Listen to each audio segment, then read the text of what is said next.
duqa magaalada Berbera ay weheliyeen saraakiil ka tirsan waaxyaha dawladda hoose ee Berbera ayaa maanta deeq taandhooyin ka gudoomay hay'adda UNHCR taandhooyinkan oo loogu talagalay in lagaga hortago xilli roobaadka ayaa waxa halkaasi ugu horeyn hadal ka soo jeediyay roob loo isoo ka socday hay'adaasi.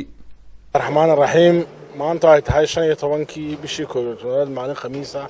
2018 halkan waxaan u joognaa haddaan nahay hay'adda UNHCR anoo matalaya madaxa UNHCR Somaliland Sahra Khan inaanu ku wareejino 7 taandho maayarka Berbera. saraakiil iyaguna ka socotay waaxyaha kala duwan ee dawladda hoose ee Berbera ayaa ka mahadnaqay deeqdaasi waxaana ay ka warrameen taandhooyinkan iyo ahmiyadda ay u leeyihiin dhinaca ka hortagga xilli roobaadka. waxa isaguna sidoo kale halkaasi gabagabadii hadal ka soo jeediyay duqa magaalada Berbera Cabdishakuur Maxamuud Xasan Cidin waxa uu sheegay in taandhooyinkan ay wax weyn ka tari doonaan dadka danyarta ah waqtiga roobku da'ayo. waxaan aad ugu mahadcelinahay hay'adda UNHCR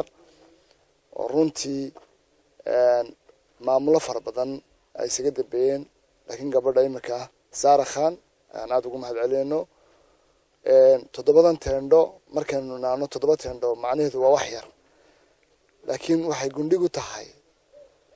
oo ay ka turjumaysaa in insaanku uu u samaysto berito wax la yiraahdo inagu inta badan dadkeenu ma yaqaanaan berito wuxuu waa maanta dawladda hoose degmada Berbera Ilaahay subhanahu wa ta'ala waxaan dadkayga uga baryaynaa in Ilaahay mar walba masaa'ibka iyo dhibaatooyinka ka kor yeelo oo Ilaahay wax wanaagsan baa la weydiistaa laakiin marka wax dhacaan isaga awood iska leh qadarka Ilaahay waxaanu inta badan waxyeello baan soo gaadhaa iskuullada inuu adeegsano in dadka lagu soo barakiciyo dadna hadhowto kalaaskaasi ardayda lagu talagalay waxbarashada oo dhaawac badan soo gaadho marka iyadoo qorshaha degmadana ay ka mid tahay mar walba waxaanu stock uga dhigi doonaa wixii gobolka ka dhacay Ilaahay subhanahu wa ta'ala hana kor yeelay inaynu yeelano sida siyaasadda madaxweynaha qaranka Jamhuuriyadda Somaliland uu inoo soo jeediyay inuu dalku ka yeesho mar walba oo imika wasiirka beeruhu aad runtii ugu dadaalayo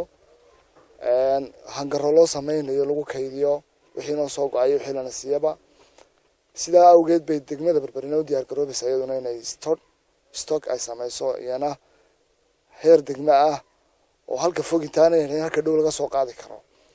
mar labaad iyo mar saddexaad waxaan mahadcelinayaa hay'adda UNHCR oo wada shaqayn fiican runtii la leenahay oo waxay ka shaqeysaa ay tahay xaaladda bini'aadamka waliba halkan uu joogta dadka ka soo qaxa Yemen ka soo qaxa runtii dadka halkan joogan aan dayicin. taandhooyinkan maanta la soo gaarsiiyay dawladda hoose ee Berbera oo ahaa tiro kooban ayaa waxay hordhac u yihiin kuwa loogu talagalay in lagu taageero dadka jilicsan waqtiga roobka. Mukhtaar Cabdiraxmaan Maxamuud, telefishinka qaranka Somaliland, Berbera.